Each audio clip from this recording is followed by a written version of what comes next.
Please జాగ్రత్త జాగ్రత్త అమ్మా.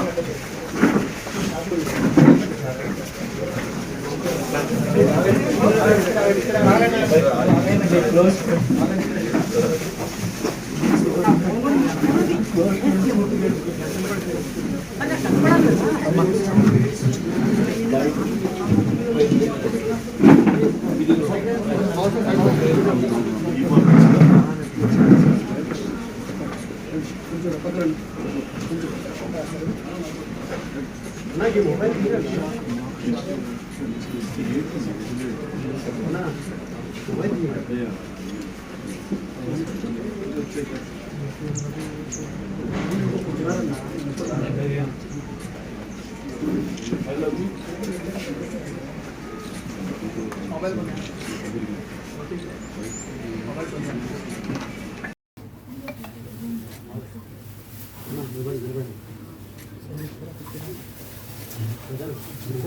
తీసుకోపోదా కొంచెం వెనక్కి ముందుందో వెనక్కి అలానే నా మొబైల్ అంత ముందు తీసుకెళ్ళి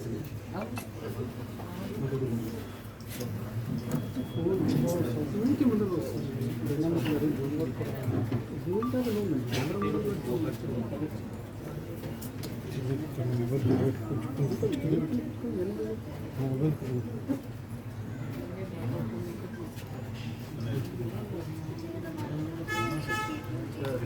ఫోటో ముట్టుకోకుండా చేయండి. ఇంకా ముట్టుకోకపోతే భుజం వస్తుంది.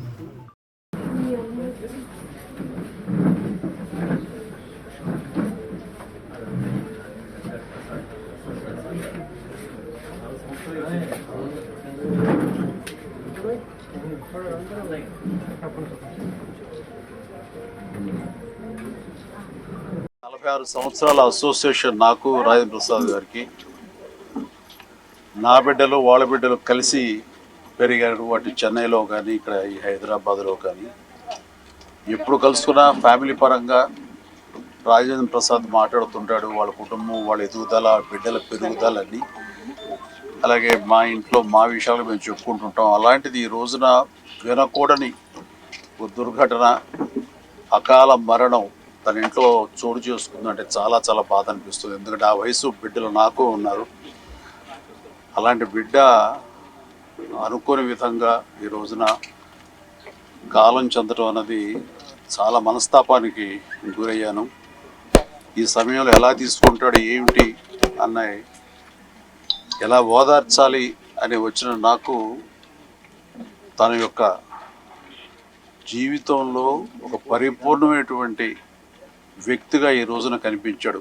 అందరికి తెలిసి అందరిని నవ్వించే, అందరికీ వినోదం పంచే రాజేంద్ర ప్రసాద్ ఈ రోజున తన వీట విషాదం జరిగింది. ఆ విషాదం ఎలా తీసుకుంటాడు అని అనుకుంటే తనకున్నటువంటి వ్యక్తిత్వంతో ఆ బాధను కూడా దిగమింగుకుని మళ్ళీ తప్పదు జీవితంలో మనం అన్ని చవి చూడాలి, భగవంతుడు ఎన్ని పరీక్షలా పెడతాడంటూ ఒక వేదాంతలాగా తను మాట్లాడుతుంటే మరింత బాధ అనిపించింది.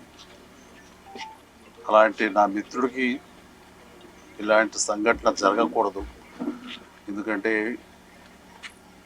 చిన్నవాళ్ళు పెద్దవాళ్ళు ఏమవుతారు ఏంటి అంటూ ఆ వయసుకు సంబంధించి మరణానికి దగ్గర అవుతున్న కొద్దీ వాళ్ళు బాధపడతారు. అలాంటిది బిడ్డలు ఇంకా ఎదుగుదల ఉంది, వయసు సగం కూడా కాలేదు జీవితకాలంలో, వాళ్ళు అలా కనుమరుగైపోతారు అనేది తట్టుకోవడం చాలా కష్టం. అలాంటి పరిస్థితి రోజున నా మిత్రుడికి, ఆ కుటుంబానికి కలిగినందుకు చాలా చాలా బాధ అనిపిస్తుంది.